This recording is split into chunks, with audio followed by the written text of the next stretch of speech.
British MP tulip সিদ্দিকীর বিরুদ্ধে মিথ্যা ও ভিত্তিহীন মিডিয়া প্রোপাগান্ডার প্রতিবাদে লন্ডনে প্রতিবাদ সভা অনুষ্ঠিত।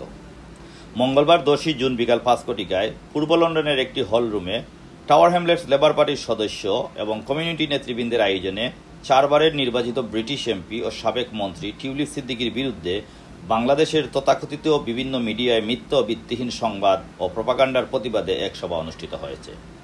টাওয়ার হ্যামলেটস কাউন্সিলের সাবেক স্পিকার খালিসউদ্দিন আহমেদের সভাপতিত্বে অনুষ্ঠিত প্রতিবাদ সভায় বক্তব্য রাখেন টাওয়ার হ্যামলেটস কাউন্সিলের আরেক সাবেক স্পিকার আহবাব হোসেন, সাবেক কাউন্সিলর তারিক খান, সাবেক councillor Saad Chowdhury, Labour Party সিএলপির সহসভাপতি Nazma Hussain, Labour Party BME এর সাবেক chair doctor Anisur Rahman, BME এর বর্তমান সাধারণ সম্পাদক Babul Khan, Whitechapel ward Labour পার্টির সেক্রেটারি এমডি সুয়েজ মিয়া, নারী নেত্রী আসমা বেগম, ব্যবসায়ী শামস উদ্দিন শামস, বদরুল ইসলাম, দীপঙ্কর তালুকদার, সাংবাদিক মোহাম্মদ শাহেদ রহমান, মিজানুর রহমান মিরু, আব্দুল মুমিন, কমিউনিটি নেতা মকসুদুর রহমান, হুসেইন আহমদ, আনোয়ার খান সহ আর অনেকে। সভায় বক্তারা টিউলিপ সিদ্দিকী এমপির বিরুদ্ধে মিথ্যা ও ভিত্তিহীন মিডিয়া প্রোপাগান্ডার প্রতিবাদ জানান। তারা বলেন, বাংলাদেশের প্রশাসনের ছত্রছায়ায় অসৎ রাজনৈতিক উদ্দেশ্যে বাংলাদেশের তথাকথিত এই সকল সংবাদ মাধ্যম নানা অপপ্রচার চালাচ্ছে এবং তার ভাবমূর্তি ক্ষুণ্ণ করছে। ব্রিটিশ মূলধারার রাজনৈতিক দলের একজন সদস্য হিসাবে আমরা এর তীব্র প্রতিবাদ জানাই। বাংলাদেশের 4 জন এমপির মধ্যে একজন এমপি টিউলিপ সিদ্দিকী এবং ব্রিটিশ পার্লামেন্টে টুকুর পার্লামেন্টারিয়ান, যার বিরুদ্ধে ডক্টর ইউনূস সাহেবের অ্যাডমিনিস্ট্রেশন আজ অনেকদিন যাবৎ মিথ্যা প্রপাগান্ডা করে আসতেছে।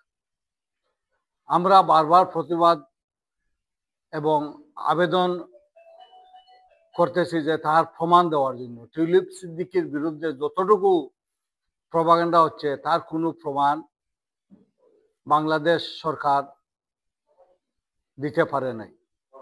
গত কয়েকদিন আগে টিউলিপ সিদ্দিকী, উনি মিনিস্টার ছিলেন, উনি রিজাইন করেছেন। তার কারণ হলো সুষ্ঠু তদন্তের খাতিরে টিউলিপ সিদ্দিকী রিজাইন করেছেন। কিন্তু এখন পর্যন্ত কোনো তদন্ত, কোনো কিছু প্রমাণিত হয় নাই যে টিউলিপ সিদ্দিকী দোষী। এখন উনি লন্ডনে আসছেন, ডক্টর ইউনূস। টিউলিপ সিদ্দিকী বারবার বলতেছেন ওনার সাথে বসার জন্য, প্রমাণ দেওয়ার জন্য, এবং কি কারণে তাহার বিরুদ্ধে মিডিয়া ট্রায়াল হইতেছে বাংলাদেশে তাহা প্রমাণ করার জন্য। কিন্তু ডক্টর ইউনূস বা তার অ্যাডমিনিস্ট্রেশন কোনো কিছু রিপ্লাই দিতেছেন না। ইভেন টিউলিপ সিদ্দিকীর লয়াররা বারবার লিখছেন, তাহারও জবাব নাই। তো আমার আজকে ডক্টর ইউনূস সাহেবের প্রতি আকুল আবেদন, আমরা যারা লেবার পার্টি করি, যারা আমরা লেবার সমর্থক, আমাদের এমপির বিরুদ্ধে কেন এই সমস্ত প্রপাগান্ডা উনি করতেছে, তাহা অতি সত্বর বাংলাদেশি প্রবাসীদেরকে ব্রিটেনে যারা আসেন সবাইকে অবহিত